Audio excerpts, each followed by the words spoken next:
இருக்கேன். சிவகங்கை நகர் மக்களுக்கு எப்பொழுதுமே மனதில் ஒரு குறை உண்டு. அவர்களுடைய புரிதலிலே மாண்புமிகு முன்னாள் நிதியமைச்சர் மற்றும் நானும் எல்லா திட்டங்களையும் காரைக்குடி பகுதிக்கே கொண்டு சென்று விடுகிறோம் என்று அவர்களுக்கு ஒரு தவறுதலான புரிதல் உண்டு.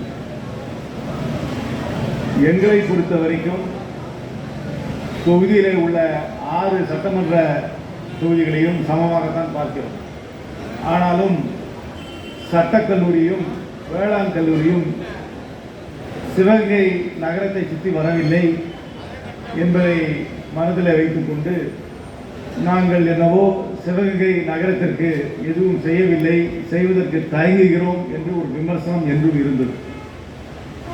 ஆனால் இங்குதான் மருத்துவக் கல்லூரி வந்தது என்பதை அவ்வப்போது மறந்து விடுகிறார்கள்.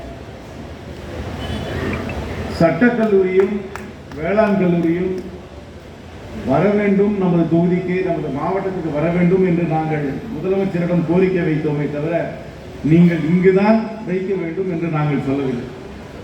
அரசாங்கம் ஆய்வு செய்து எந்த பகுதியிலே வைத்தால் அது மக்களுக்கு பிரயோஜனமாக இருக்கும், எதிலே வைத்தால் நிர்வாகத்திற்கு வசதியாக இருக்கும் என்று பார்த்துதான் முதலமைச்சர் அவர்கள் முடிவெடுத்து உடனே முடிவெடுத்து அதையும் சொல்லணும், பாராட்டணும் முதலமைச்சர் அவர்கள்.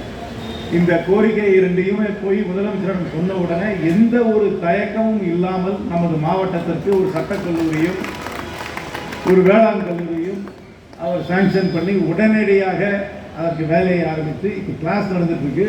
பில்டிங் இன்னும் விரைவில் அது ரெடி ஆகிடும், அதையும் திறந்துடும். அதனால மாவட்டத்துக்கு வர வேண்டும் என்ற கோரிக்கையை எங்கள் கடமையை செய்தோமே தவிர இந்த ஊருக்கு கொண்டு வாங்க, இந்த ஊருக்கு கொண்டு வராதீங்கன்னு என்றைக்கும் சொன்னது கிடையாது. அதனால அந்த மாதிரி ஏதாவது விமர்சனமோ மனதில் வருத்தம் இருந்தால் அதை இன்றிலிருந்து நீங்கள் போக்கிவிட வேண்டும் என்று பணிவோடு